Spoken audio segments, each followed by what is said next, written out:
What's happening? What's happening? I watched the Patrice documentary. It's really great. Yeah, I was talking about that with somebody last night, and it's so funny because Patrice was on such a career trajectory up that if that thing if he lasted another year, that documentary would have been none of us. It would have been Eddie Murphy, Kevin Hart, Damon Wayans. It would have been just all famous people. Would have been his friends. You mean so it would have just taken literally one more year for him to take himself to the level where he's regularly performing or hanging with? He would have dumped all of us. We wouldn't have been his friends. He would have not talked to us, dumped us. He just 8 to 12 months, and that would have been a whole different documentary.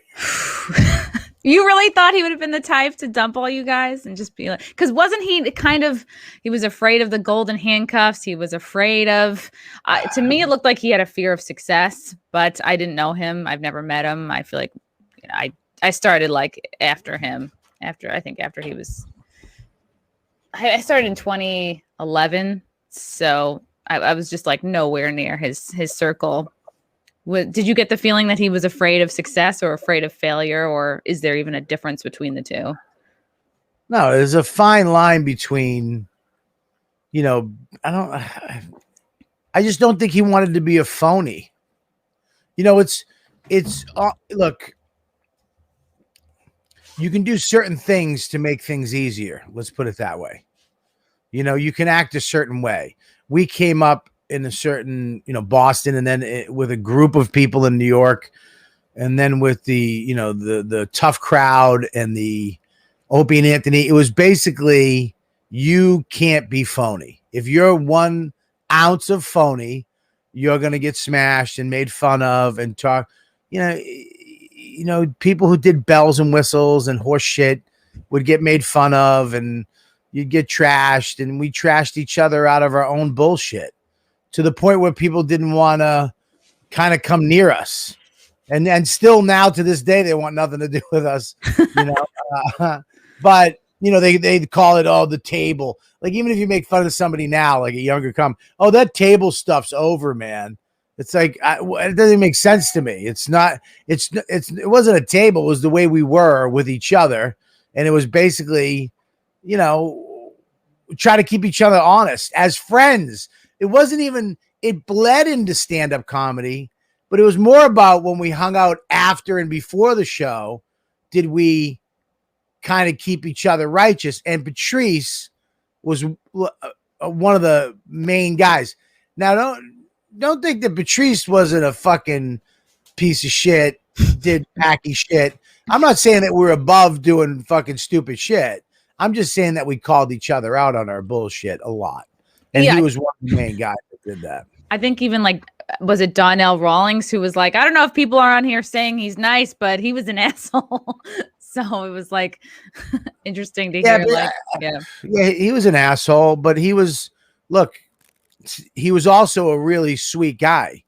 I've known Patrice since he started, and many a nights in the car after the show, driving back to the fucking Roxbury, fearing for my life to get him back to his house.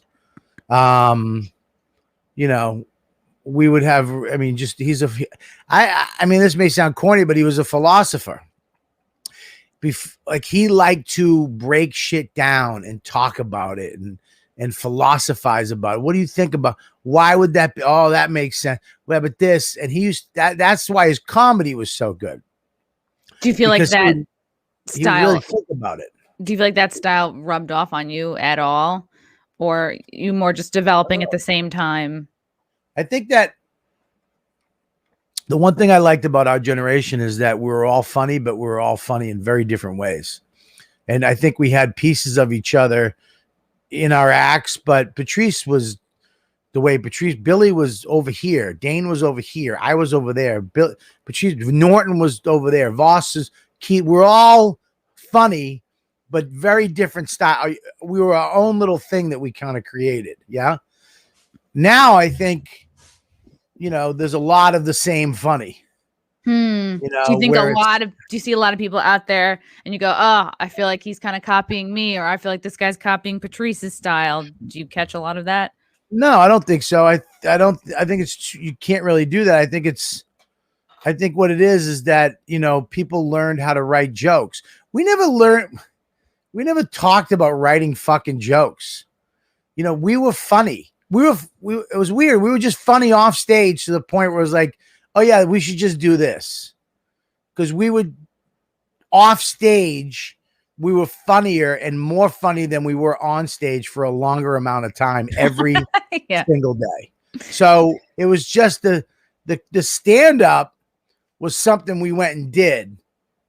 You know, we were trying to take what we did out in front of the club on stage in the club, where I think, and there's nothing wrong with this, don't get me wrong. I think now it's, you know, the formulaic, you know, I've sat at many comedy tables that were just fucking boring conversations. Like, oh God, none of you guys are funny. Like, you're not funny hanging out. Like, I could be sitting next to you on a bus and you just suck, you know?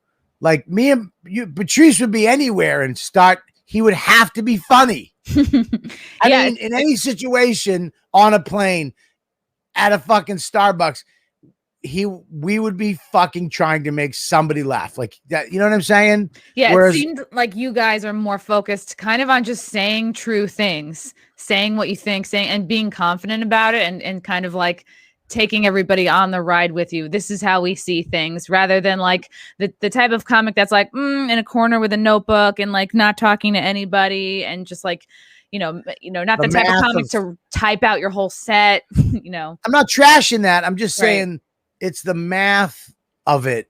You know, it's, you can be exposed and make a living and make money a lot faster than back when we were doing it, where you kind of, you know, there was no internet, there was no fucking YouTube shit, there was no, you know, Instagram, there was no putting your clips up.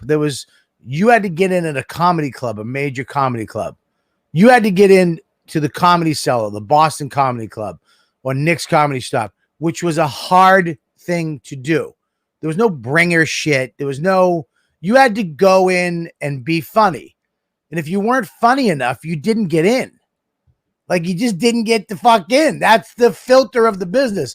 And it didn't matter how nice you were or how fun. Didn't matter what you looked like. Didn't matter any of that shit. Friends you can get to bring. No, none of it mattered. You had to get in at the club. And now that is kind of gone, there's a lot more avenues to get out there, you know? But I mean, it's fine. It is what it is. Comedy evolved into what it is now. And I mean, there's a lot of new funny people that I've found from that shit. But back when we were coming up, it was just, you had to be funny on the streets. I know that sounds just almost stupid. Like the audition is in a conversation. Like, if you can't be funny in a conversation or outside the club, like probably, they're probably going to suck on stage. Well, I mean, look, I remember many a nights in the hallway of Boston Comedy Club, someone just sitting there and walking into like five of us. And it's just like, shut up. They'd start talking about, you know, hey man, I had my roof. I had to get shut up. Nobody cares about your roof. Stop. Say something fucking more interesting than your dumb roof, you fuck. Oh, I just wanted to, we know. And it was what regular people think, right? That's what I loved about it. Everybody, normal people who aren't comics, would be sitting there and a guy walks in, my roof. And in their head, they're going, shut the fuck up. But on the outside, they're going, oh, that's really, well, you should try my guy. You know what I mean? That's why comics are funny to me, because they'll say what they think in their head to the person at the time instead of never saying it. That's the difference between a comic to me, a funny person. I'll just say a funny person, or a regular person, a square. A square will take the hit. A square will just take it and bury it and never think about it. A comic has to acknowledge the uncomfortableness or the stupidness or just something that needs to be said.